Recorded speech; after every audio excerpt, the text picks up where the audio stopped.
Hello students, इस video में हम डिस्कस करने वाले हैं क्लास 9th की एक्सरसाइज थ्योरम 10.10। लास्ट वीडियो में हमने थ्योरम 10.9 डिस्कस करी थी, तो जिन्होंने वो नहीं देखी है तो इस चैनल की इस चैप्टर की प्लेलिस्ट में जाके वो वीडियो देख सकते हैं। और अभी हम स्टार्ट करने वाले हैं थ्योरम 10.10। तो स्टार्ट करते हैं। मेरा नाम है नीरज, ये आपका चैनल मैथ सॉल्यूशन। ये है थ्योरम 10.10, इसको डिस्कस कर लेते हैं हम। If a line segment joining two points subtends equal angle at two other points lying on the same side of line containing line segment, four point lie on the circle। तो इसका मतलब समझ लेते क्या कहने की ये कोशिश कर रहा है। कैमरा ठीक है? हाँ,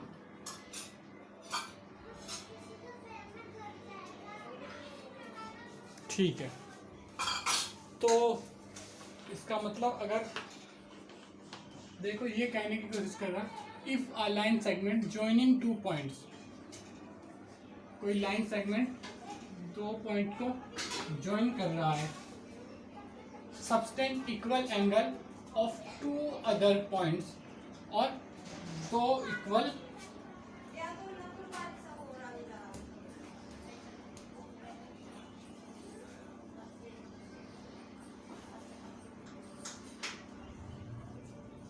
पॉइंट पे इक्वल एंगल सबटेंड करना है। ये थीटा, तो ये भी थीटा, एक ही साइड दो सबटेंड कर रहा है। ठीक है, same side of line, same side of line containing line segment, इस लाइन सेगमेंट के सेम उस पे।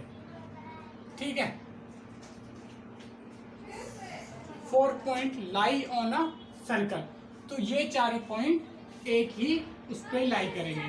ठीक है, तो ये मतलब जैसे कि ये ए बी सी डी, ये चारों पॉइंट एक इस पे लाई करेंगे। तो अब इसको एक सर्कल में लाई करेंगे। तो अब इसको थोड़ा सही से बनाते हैं और समझने की कोशिश करते हैं किस किस तरीके से ये रहेगा। फ्यूशन, let a line segment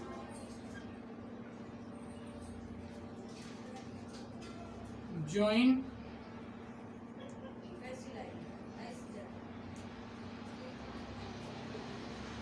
two point A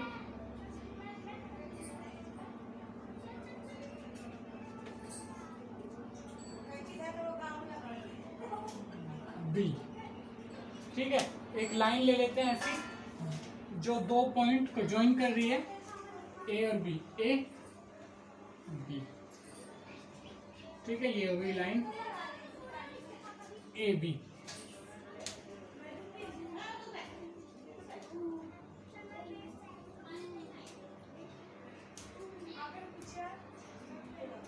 ठीक है, line A B subtend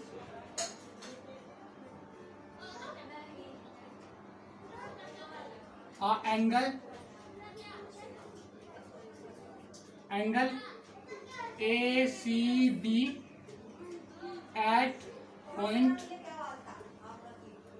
C.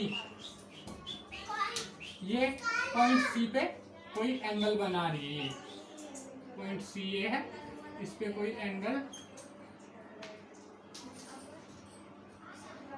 A C B बना रही है, ए सी बी, ये एंगल ए सी बी, ये कोई एंगल फॉर्म हो रहा है। ठीक है,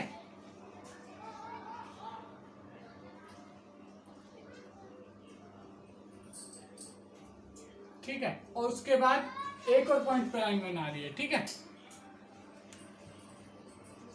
लाइन ए बी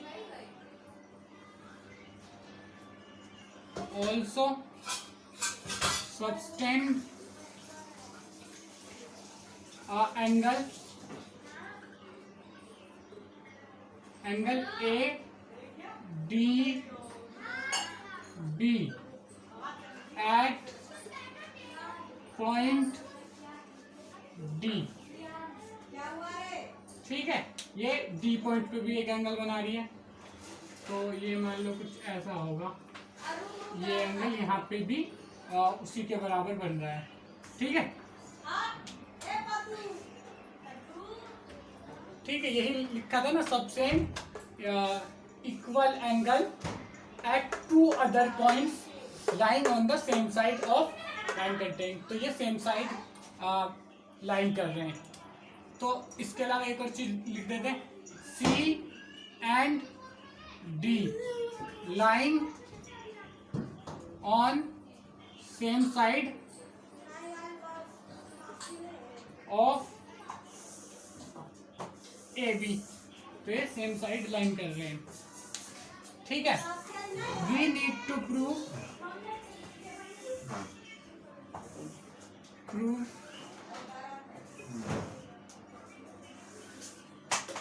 नहीं, ठीक है, ये एक मिनट, ये बाद में लिखेंगे। Line A B also subtend angle A D B at point D such that angle A C B, ये क्वेश्चन में दिया है ना, equal to angle A D B. तो इक्वल एंगल फॉर्म कर दिया है। Subtend equal angle at two other points lying on the same side, मतलब सेम साइड। तो यहाँ पे लिख देते हैं फिर वही जो लिखना था, such that angle A D B and equal to and C and D are lying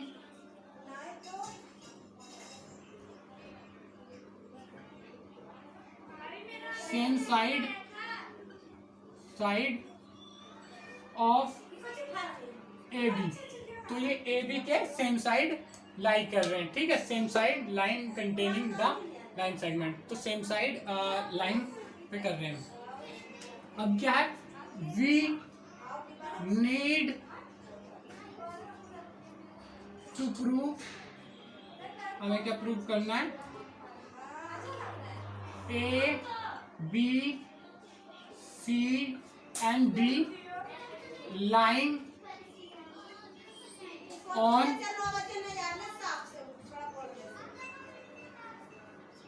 circumference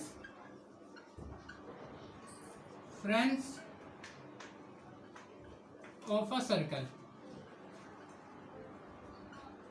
तो ये यही कह रहे हैं, 4 point lie on a circle, एक सर्कल पे लाई करेंगे, यानी कि उसकी सर्कमफ्रेंस पे लाइन करेंगे, और ऐसे पॉइंटों को बोलते हैं कॉनसाइक्लिक। ठीक है, तो ये इस पे लाई करेंगे, ये हमें प्रूव करना है। तो इसको अब आगे बढ़ते हैं, कैसे इसको हम प्रूव करेंगे। उससे पहले इसको जिन्होंने लिख लिया है बहुत अच्छी बात है, जिन्होंने नहीं लिखा वो लिख लो।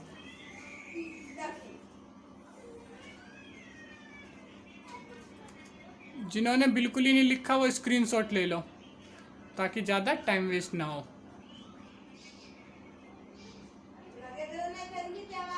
ठीक है, तो अब मैं इसको मिटा देता हूँ।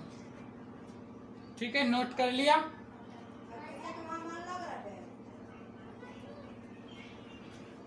ठीक है, नोट कर लिया होगा। तो ये चीजें हमने कर ली। अब ये चारों पॉइंट हमें एक सर्कल के उस पे प्रूव करना है।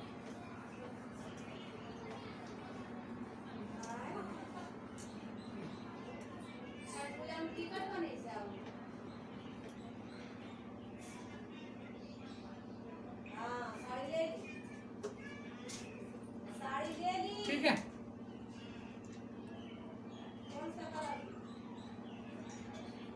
Point A B and C are non collinear.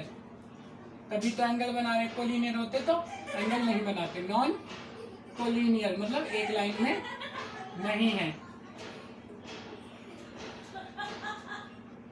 So they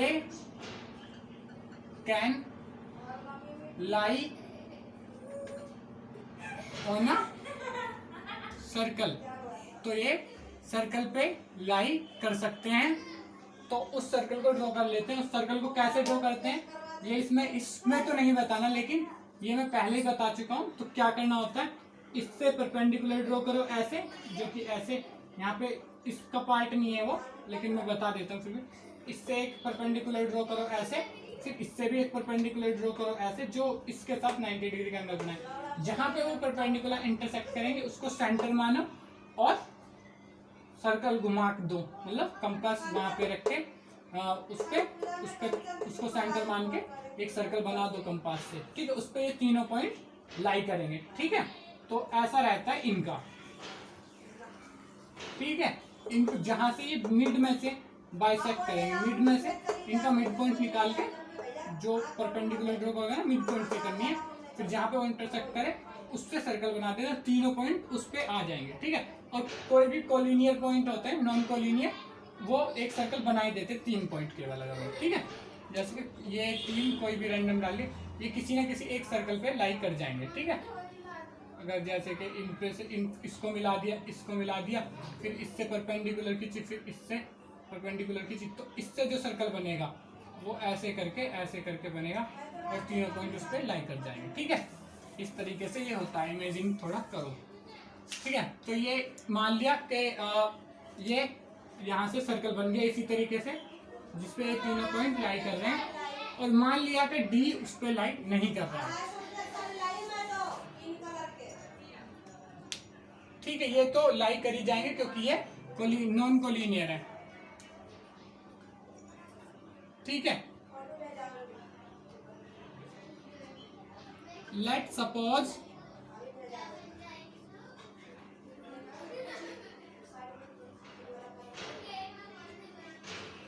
D point D does not lie on circumference, lie on this circle,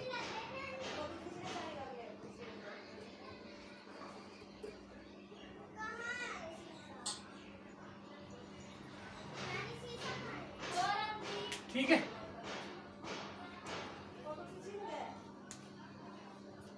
and which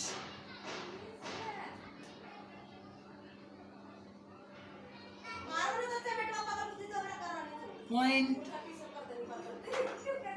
lie on circle of line AD called D dash.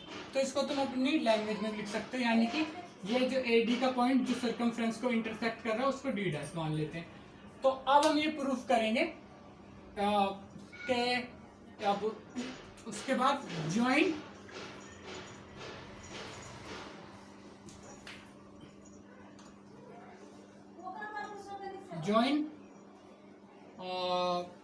D dash B।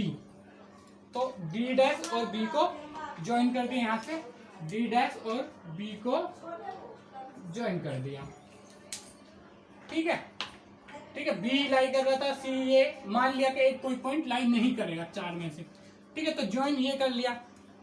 अब देखो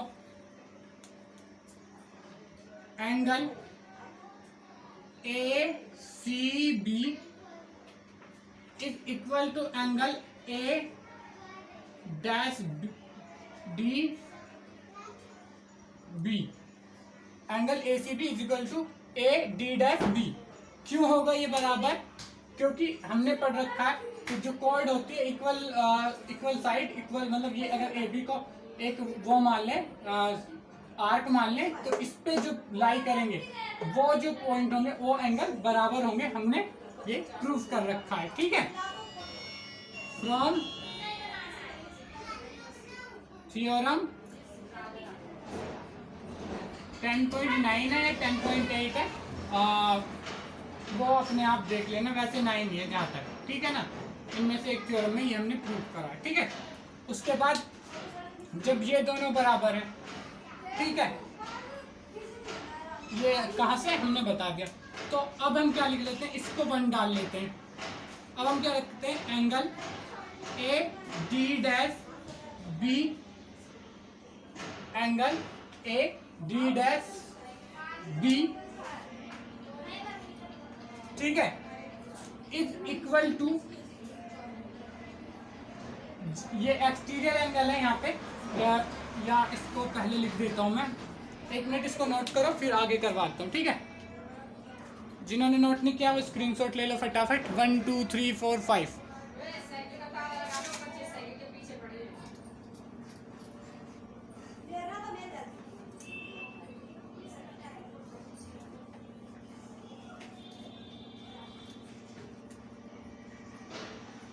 ठीक है, यहां से देखो, अब लिख लेता हूं पहले, in triangle B D dash D में क्या है, ये angle A D dash B बराबर एंगल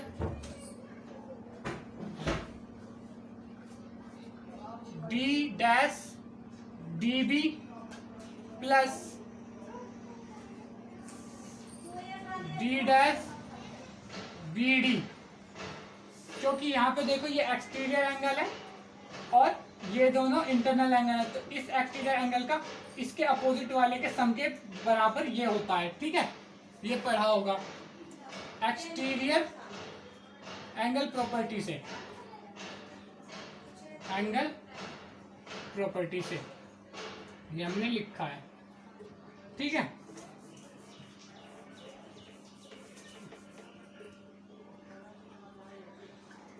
तो ये आउटर एंगल का सम इन दोनों के बराबर होता है, क्योंकि इन दोनों का सम 180 होगा, ठीक है, और इन तीनों का सम 180 होगा। इन 180 में से ये माइनस किया तो ये भी आ जाएगा, और बचे ट्रायंगल में से माइनस किया तो ये दोनों बचेंगे, तो ये और ये बराबर हो गए, इन दोनों के सम के बराबर हो गए, तो ये आ गया। अब हमें क्वेश्चन में क्या गिवन था कि एंगल ये ए सी बी और ए डी बी बराबर है, ये गिवन था, ठीक है। अब तो ये जो एंगल डी है यानी कि डी डैश डी, तो इसको हम ऐसे लिख सकते हैं, angle A D dash B, तो इसको ऐसे लिख सकते हैं, एंगल ये यहां से यूं लो चाहे यहां से यूं लो, फर्क तो कुछ नहीं पड़ना, A D B plus D dash B D, ठीक है। अब हमें क्या दिया हुआ था, ये A D B, A D B किसके बराबर है, ये किसके बराबर है, ए सी बी के, ठीक है। ये हमें गिवन था कि ये ए सी बी के बराबर है ए डी बी, तो इसको उसी से रिप्लेस करते थे, A D dash B equal to A C B plus D dash B D. यहां पे लिख देता हूं, बिकॉज ए सी बी बराबर angle A D B is given. शुरू में गिवन था कि ये दोनों एंगल बराबर फॉर्म हो रहे हैं, ठीक है। ए सी बी और ए डी बी मैंने लिखवाया भी था, चाहो तो उसको नंबर डाल के वो लिख सकते हो डायरेक्ट यहाँ पे, ठीक है। उसके बाद ये है, अब ए सी बी और ए डैश बी, इसकी जगह पे भी ये लिख सकते हैं यहाँ से, तो इसकी जगह पे इसको लिख दो, angle A C B is equal to angle A C B plus D dash B D. यहां पे लिख दो फ्रॉम फर्स्ट, ये फर्स्ट से आया, ये वाले फर्स्ट से, ठीक है। इसकी A B dash A D dash B की जो वैल्यू है वो पुट करिए। अब जब ये दोनों बराबर हो गए, ठीक है, तो अब हम क्या करेंगे, इसकी वैल्यू निकालें, तो इसको इधर ले आएंगे, angle A C B minus angle A C B, is equal to D dash B D, तो ये 0 हो जाएगा, डी डैश बी डी। अब डी डैश बी डी यानी कि ये वाला angle D dash B D, ये वाला एंगल कितने का है, 0 डिग्री का। तो इसका मतलब क्या है, डी एंड डी ये लाई करेगा उसी पे, तो it implies that D dash lie on D. आगे यहां लिख देता हूं, so D dash and D are same and lie on circle. ठीक है, यहां तक लिख लेना। उसके बाद अगर लास्ट में एक स्टेटमेंट और लिख सकते हो कि so A B C D lie on circle, उसके बाद लिख देना हैंस प्रूफ। बस इसी के साथ ये क्वेश्चन हो जाएगा खत्म। तो फटाफट जिन्होंने नोट नहीं किया है इसको नोट कर लो ताकि आगे बढ़ सके। आगे क्या, आप तो खत्म ही करते हैं इस वीडियो को, नहीं तो ज्यादा बड़ी हो जाएगी। ठीक है, नोट कर लिया नहीं है जिन्होंने, वो स्क्रीनशॉट ले लो फटाफट। 1 2 3 4 5 6।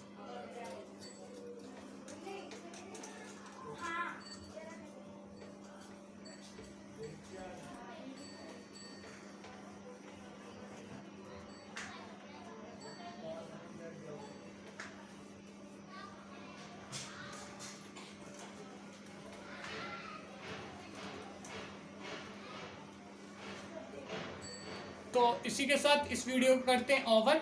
नेक्स्ट वीडियो में हम डिस्कस करेंगे साइक्लिक क्वाड्रिलेटरल, यानी कि अगर 4 पॉइंट किसी सर्कल पे सरकमफ्रेंस पे लाई कर रहे हैं तो उनसे जो क्वाड्रिलेटरल फॉर्म होगा उसकी क्या क्या प्रॉपर्टी होती है, उसमें 2 थ्योरम है, उनको भी हम प्रूफ करेंगे।